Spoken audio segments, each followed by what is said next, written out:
कुवेत ओडिया लोकों सहित ओडिया रे मोदी कथा होइछंती। जय जगन्नाथरू आरंभ करथिले निजर संबोधन। गंजाम जिला खलिकोट अंचल प्रवासी श्रमिकों सहित मोदी कथा होइथिले। गल्फ सिख लेबर कैंप गस्त करी सेठारे भारतीय श्रमिकों सहित आलोचना करने सहित देशर विकास रे सेमानंकर भूमिका को प्रशंसा करथिले। विकसित भारत 2024 रे सेमानंकर आकांक्षा पूर्ण होई पारिबो बोली कहिसंती प्रधानमंत्री। काम करने विदेश आसुवा भारत श्रमिक जेतेबेले निज गाँव में अंतर्जातीय विमान बंदर चिंता करिपारिबो सेतेबेले ही विकसित भारतर स्वप्न साकार होई पारिबो बोली मोदी कहिसंती।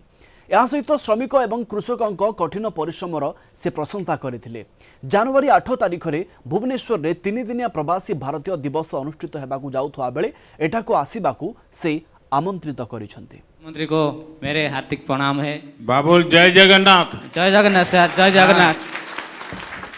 आप कहाँ से हैं उड़ीसा में? जी मैं उड़ीसा से गंजाम जिला से हूँ। मेरा परिवार में मेरे माता पिता, मेरा भाई बहन, चाचा चाची, मामी सब रहते हैं। क्या काम करते हैं? जी मैं इधर गल्फ में मेटल डिपार्टमेंट में काम करता हूँ। और वहाँ पर पढ़ाई कहाँ की? जी मैं गंजाम में खलीकोट में पढ़ाई किया था। आपने जो उड़ीसा को इतना बड़ा मौका दिया है, वो प्रवासी भारत दिवस मनाने के लिए जो इतना बड़ा मौका दिया है, इस वजह से हमारा उड़ीसा अपना इतिहास और अपना संस्कृति को पूरा विश्व के सामने दिखाने का एक बहुत बड़ा मौका मिलेगा। इसके लिए आपको बहुत बड़ा धन्यवाद है। और तो आपको पता है कितना बड़ा होने वाला है अवसर? जी जी जी बहुत, हाँ। जी बहुत पता है मेरे को। और इसके लिए एक उड़िया से तरफ से आपको कोटि कोटि नमस्ते है। जय जगन्नाथ। आशुतोष राउत आम दिल्ली ब्यूरो चीफ आम सहित जोड़ी होती अधिक सूचना पाई। आशुतोष, प्रधानमंत्री मोदी सहित कथा समस्ते चाहती एवं आपण जानी विदेश में प्रधानमंत्री मोदी अनेक प्रशंसक अच्छा, किंतु पाखरे निज लोक जितेबले के पाती जो खुशी थाए प्रधानमंत्री मुहर से खुशी और से श्रमिकों मुहर भी आम से खुशी देखा पाऊले। प्रथम मु आरंभ करी जय जगन्नाथ। प्रधानमंत्री नरेंद्र मोदी सुदूर कुवेत रे जितेबले ओडिया आगे पूरा विश्व सांगरे कुवेत भली गोटे मुस्लिम देश रे जय जगन्नाथ उच्चारण करिसेंती। एटा प्रतिटी ओडिया पई गर्व एवं गौरवर विषय। आज समग्र ओडिशावासी निश्चित भाव में प्रधानमंत्री नरेंद्र मोदी को धन्यवाद देउछंती जय जगन्नाथ पई। तापरे तांकर महानता देखंतु जो भली भाव में स्पीक कैंप रे लेबर कैंप रे जो भली से सेटाकू गले एवं ओडिया लेबरर मानक संगे अंतरंग संबंध स्थापन करी तांकर निज लोक भली जय जगन्नाथ उच्चारण करी कोठारु आपण आसीछंती से माने कहिले जे आमे गंजामरु आसीछु। से माने एटा मध्य कहिले जे आपण ओडिसा को जो उपहार देइछंती, जो प्रवासी भारतीय सम्मेलन आपण ओडिसा रे करूछंती। प्रधानमंत्री कहले हाँ मु सेठाकू जाउची एवं तांकू ओडिसा जो रिप्रेजेंटेड जो कल्चरल एम्बेसडर्स माने कुवेत रे अछंती से माने जो भली भाबरे धन्यवाद देले प्रधानमंत्री नरेंद्र मोदी को एवं जय जगन्नाथ रो उच्चारण भितरे संबोधन संपन्न हैला। आमे निश्चित भाबरे कहि परिबो प्रधानमंत्री जेमती पर्सनल क्वेश्चन ताकू पचारले लेबर माने सेठी मध्य ए कल्चरल एम्बेसडर ओडिसा रो जगन्नाथ भक्त माने से माने मध्य पचारले आपण केते घंटा सोउछंती, कोन आपण खांती, ओडिसा पई जो किछि आपण करिछंती सेठी पई धन्यवाद मध्य देले। तो गोटे सौहार्दपूर्ण वातावरण भितरे निज लोक निजर प्रधानमंत्री गोटे परिवार जो संपर्क रही सेटा निश्चित भाव में एठा परिस्फुटन होउथिला जेतेबेले प्रधानमंत्री नरेंद्र मोदी आमर ओडिया भाई मानक संगरे ओडिसार कल्चरल कुवेत रे थिबा कल्चरल एम्बेसडर संगरे एवं कुवेत रे थिबा जगन्नाथ भक्तंक संगरे जेतेबेले कथावार्ता होउथिले बहुत भल लागिथिला समस्ती की। एवं प्रधानमंत्री जो जय जगन्नाथ उच्चारण रु आरंभ करिबा, व्यक्तिगत रूपे पचारिबा कोठु आसीछंती, कोन करूछंती, एठारे को काम करूछंती, आ विश्व सेठारे मध्य एकथा मध्य कहिछंती जे भारतर skill capital of the world हबार जो रही संभावना सेटा को साकार करुछंती एही कल्चरल एम्बेसडर्स माने एवं प्रधानमंत्री तांको मध्य ओडिया मानकु सेठारे जय जगन्नाथ कही सेमानकु कहिले जे आपण आसंतु प्रवासी सम्मेलन रे भाग नियंतु भुवनेश्वर रे मु भी आसुची तो एटा निश्चित भाव रे आपण तो सबुठ बड़ कथा एया भी एही गस्त समय अनेक बड़ बड़िया को भेटी विशिष्ट व्यक्तित्व को भेटी एवं खास करके श्रमिकों को भी भेटे ये बोधे समस्त को टिके नियारा लगुव कारण जिते बड़े कौन वीआईपी वीवीआईपी विदेश गस्तर जाती बड़ बड़ लोकों सहित उठा बसवा होता है बड़ बड़ कार्यक्रम भी रही है किंतु ता भितर प्रधानमंत्री श्रमिकों को भेटा ये पूरा देशवासी को ये पूरा विश्व को कौन वार्ता देव आशुतोष देखो पूरा विश्ववासी गोटे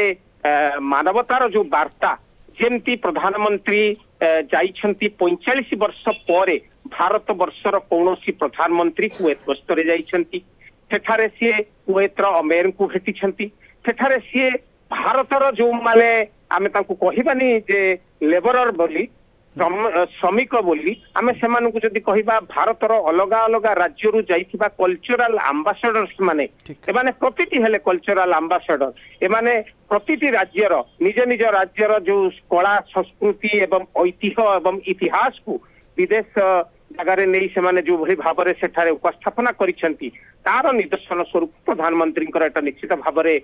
गोटे भल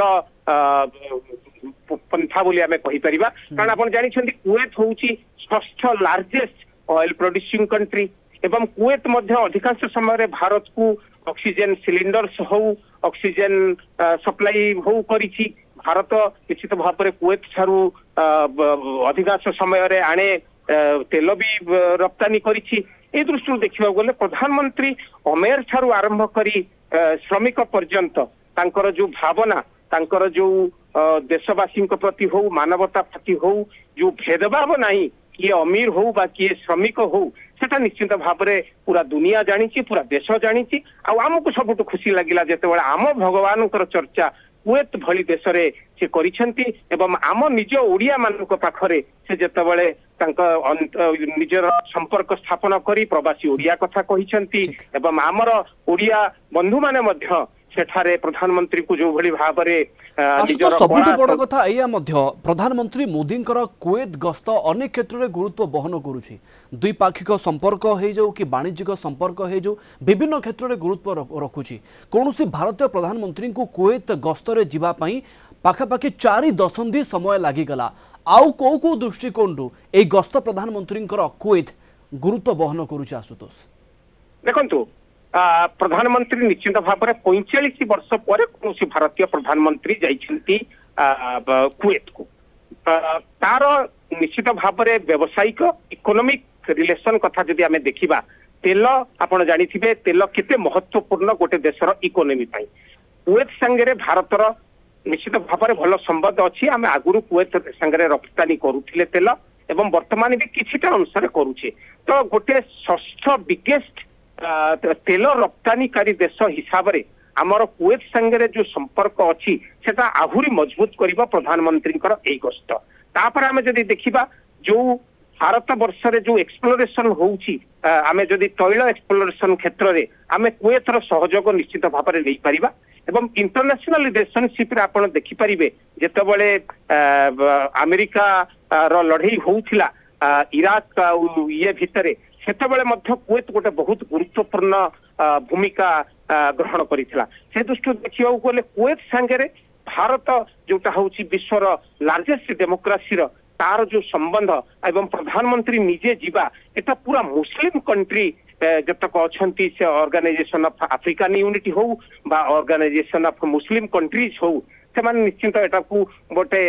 उच्च मान रे रखिबे जे भारतीय प्रधानमंत्री नरेंद्र मोदी कुवैत को दर्शन करछंती एवं कुवैत रो जो अमेर अछंती कुवैत रे जो भली भाव रे हमर एठारे जो माने मुस्लिम भाई माने अछंती से माने मध्य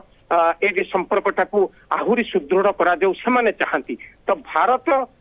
एवं कुवैत भितरे जो इकोनॉमिक रिलेशन रही जो बिजनेस रिलेशन रही जो सोशल रिलेशनशिप रही कारण लक्षाधिक लक्ष ऊर्ध सेठारे संपर्क रही आमर भारत लोक मैंने जाई सेठारे काम कार्य करुछंती अनेक प्रवासी भारतीय कुवैत रे अछंती एवं ता भितरे ओडिया श्रमिक ओडिया प्रवासी को भेटिबा ये ओडिशा पाई गर्वर कथा जय जगन्नाथ कहीकि आज भी प्रधानमंत्री संबोधन करथिले ओडिया को आपन को धन्यवाद सविशेष सूचना पाई आशुतोष।